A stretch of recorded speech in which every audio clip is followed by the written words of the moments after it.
Horror en Playa Martin, de H. P. Lovecraft y Sonia Green.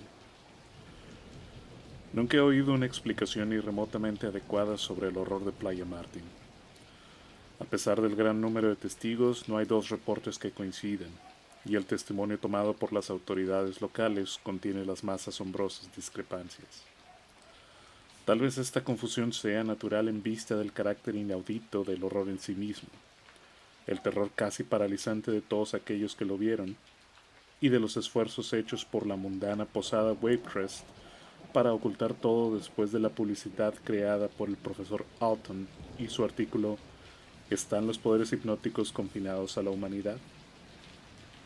En contra de todos estos obstáculos, me esfuerzo en presentar una versión coherente, porque he contemplado el horrendo acontecimiento y creo que debería darse a conocer, en vista de las espantosas posibilidades que sugiere.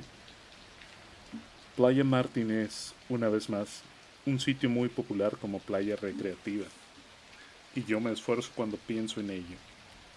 De hecho, no puedo mirar al océano sin estremecerme.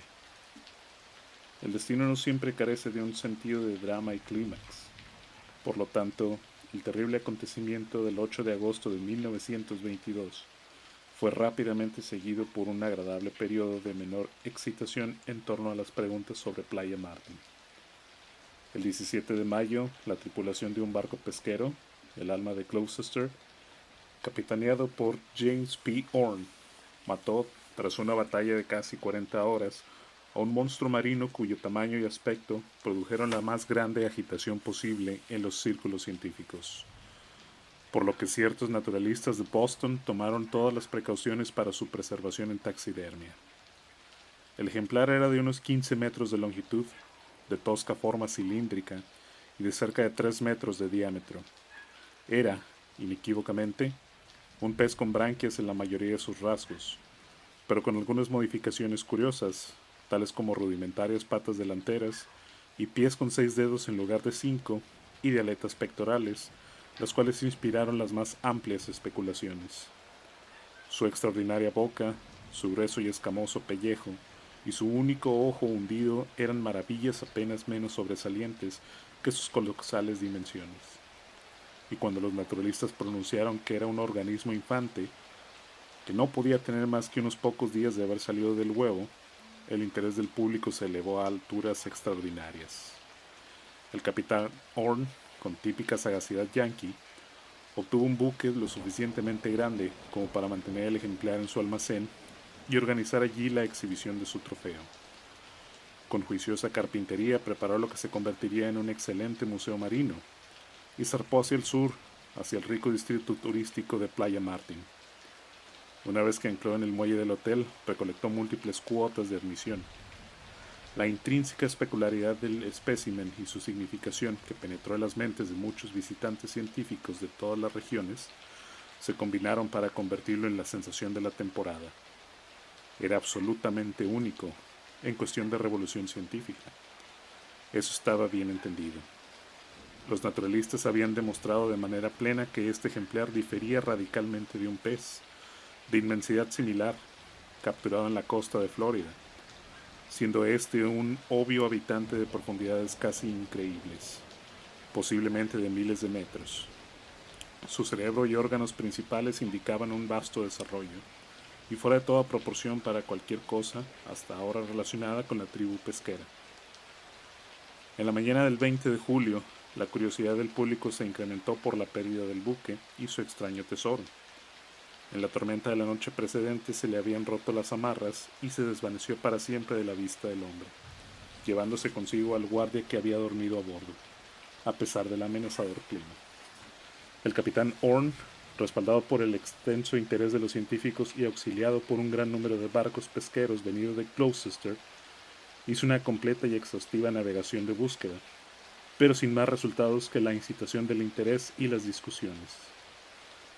Para el 7 de agosto se abandonó toda esperanza y el capitán Orne regresó a la posada Waitress para concluir sus asuntos de negocios en Playa Martin y conversar con algunos científicos que aún permanecían allí. El horror llegó el 8 de agosto.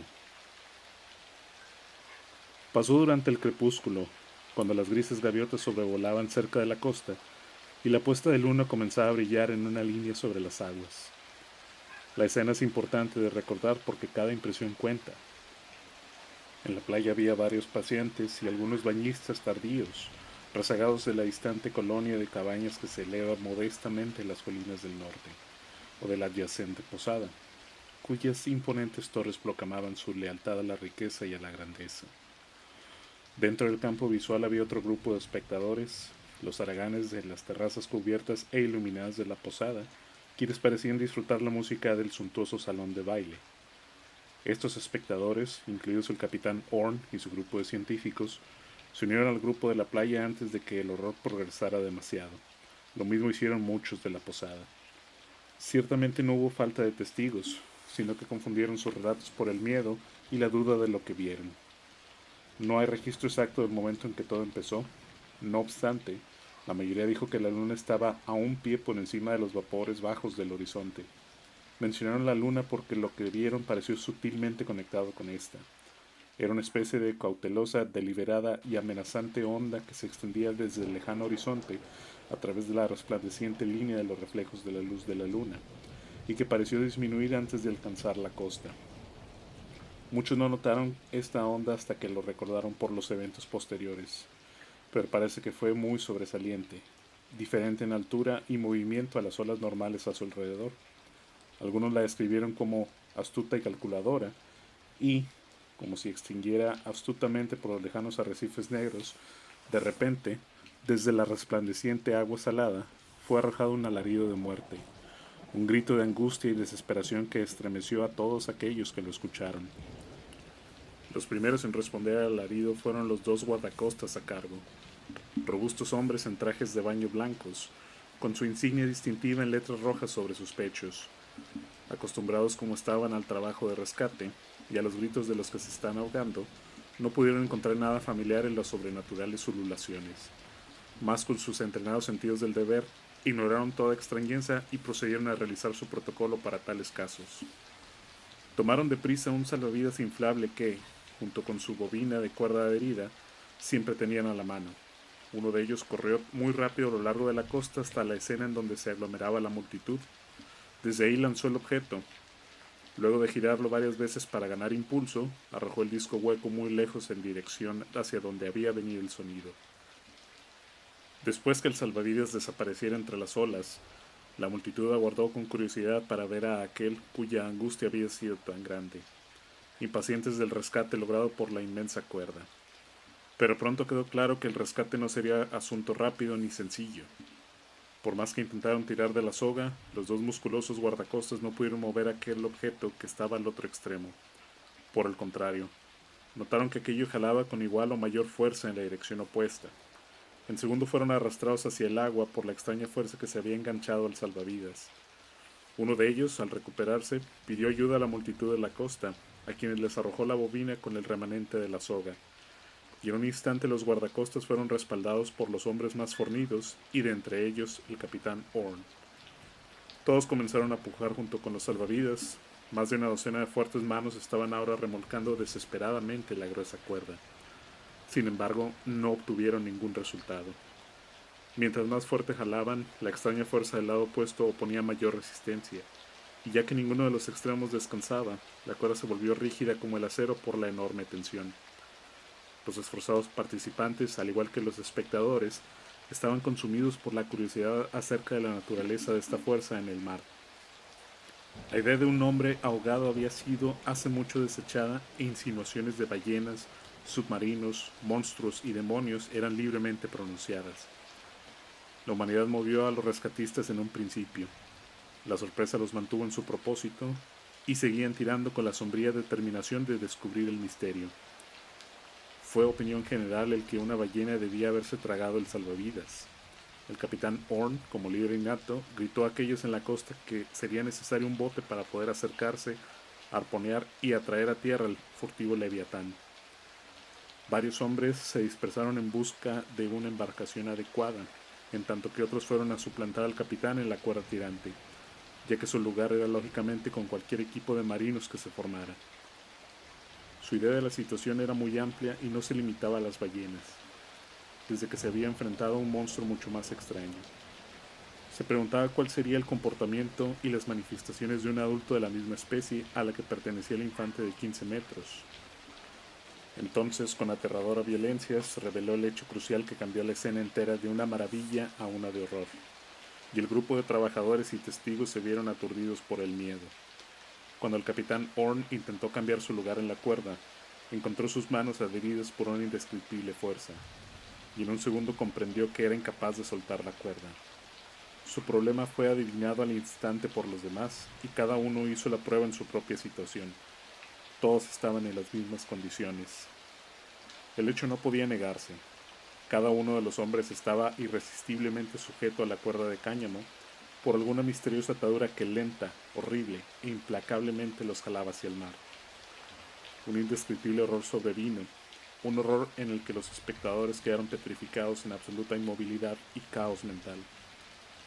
Su total desmoralización estaba reflejada en los conflictivos reportes que dieron y las vergonzosas excusas que ofrecieron por sus aparentemente insensibles inacciones. Yo fui uno de ellos, y lo sé. Incluso los que jalaban, después de una serie de frenéticos gritos y futiles quejidos, sucumbieron a la paralizante influencia y guardaron un silencio fatal ante los desconocidos poderes.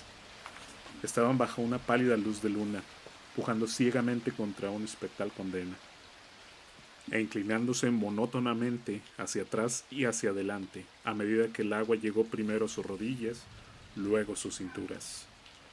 La luna se ocultó parcialmente tras una nube, y en la penumbra la línea de hombres que luchaban semejaba a algún siniestro y gigantesco cien pies, retorciéndose en garras de una muerte sigilosa.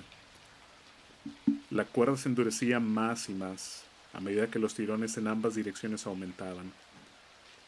La costa era tragada por la tranquila marea de olas crecientes, a paso lento, hasta que las arenas, pobladas hace no mucho por niños risueños y amantes rumorosos, eran engullidas por la inexorable corriente.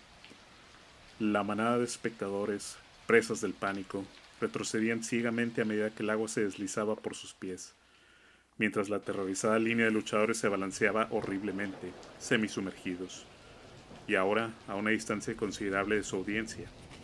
El silencio era total. La multitud, tras amontonarse en un sitio más allá del alcance de la marea, miraba con muda fascinación, sin ofrecer una palabra de aliento o un consejo, mucho menos intentar alguna clase de asistencia. Había en el aire un miedo de pesadilla hacia un mal inminente, algo que el mundo nunca antes había conocido. Los minutos parecían extenderse a horas, y todavía la serpiente humana de torsos ondeantes se podía ver por encima de la creciente y veloz marea. Ondulaba de manera rítmica, lenta y horriblemente, con el sello de la fatalidad sobre ella. Espesas nubes ocultaron a la luna en ascenso, y la línea de resplandores sobre las aguas se desvaneció. La serpenteante línea de cabeza se retorcía muy tenue. De vez en cuando se veía el rostro lívido de alguna víctima resplandeciendo de pálido en la oscuridad. Se juntaron las nubes cada vez más rápido, hasta que, de sus interiores, dispararon afiladas lenguas de fuego. Los truenos brotaron, suaves al principio, pero pronto aumentaron hasta llegar a una ensordecedora y delirante intensidad. Entonces sobrevino un choque culminante, una sacudida cuyas reverberaciones parecieron sacudir la tierra y el mar de igual manera, y tras de sí se desató un chubasco cuya violenta lluvia dominó sobre el mundo oscurecido, como si se hubieran abierto las compuertas de los cielos para derramar un vengativo torrente. Los espectadores, instintivamente, no obstante la falta de conciencia y pensamiento coherente, y se retiraron hacia el montículo, sobre el que se elevaba la terraza del hotel. Los rumores habían alcanzado a los huéspedes del interior, así que los refugiados se encontraron con un estado de terror casi igual al suyo. Creo que algunas palabras atemorizadas fueron proferidas, pero no estoy seguro. Algunos, los que se hospedaban en la posada, se retiraron aterrorizados a sus habitaciones, mientras que otros permanecieron para observar el rápido hundimiento de la línea de cabezas agitadas que aún se veía sobre las crecientes olas bajo el irregular resplandor de los relámpagos. Recuerdo haber pensado en esas cabezas y los hinchados ojos que debían contener, ojos que tal vez reflejaban muy bien todo el miedo, el pánico y el delirio de un maligno universo. toda la pena, pecados y miserias, esperanzas marchitas y deseos insatisfechos, pavor, asco y angustia de las eras desde el que los tiempos comenzaron, ojos iluminados con todos los atroces dolores espirituales de los eternamente flameantes infiernos. Y cuando miré más allá de las cabezas, mi fantasía conjuró otro ojo, un ojo único, igualmente encendido, si bien con un propósito tan repugnante para mi cerebro, que la visión pronto desapareció. Atrapados en las garras de una fuerza desconocida, la línea de condenados se sumergió. Sus silentes gritos y sus plegarias no proferidas solo las conocerán los demonios de las olas negras y el viento nocturno. Ahora, el torrente del enfurecido cielo era un desquiciado cataclismo de estruendos satánicos que hacía lucir el primer choque empequeñecido. En medio del cegador brillo del fuego descendiente, la voz del cielo resonó contra las blasfemias del infierno y la agonía entremezclada de todos los perdidos reverberó en un apocalíptico y ciclópeo estruendo de desgarramiento planetario. Ese fue el fin de la tempestad, ya que cesó la lluvia de modo repentino y misterioso, y la luna, una vez más, alumbró con sus pálidos rayos sobre un mar extrañamente calmo. Allí ya no había una línea de cabezas agitándose. Las aguas estaban calmas y desiertas, y solo eran afectadas por las tenues ondas de lo que parecía ser un remolino, a lo lejos sobre el reflejo de la luz de la luna, de donde provino el extraño grito en un principio. Y cuando miré hacia esa traicionera línea de brillos plateados, con febril imaginación y sentidos agobiados, se filtró en mis oídos, proveniente de una abismal profundidad, el débil y siniestro eco de una risa.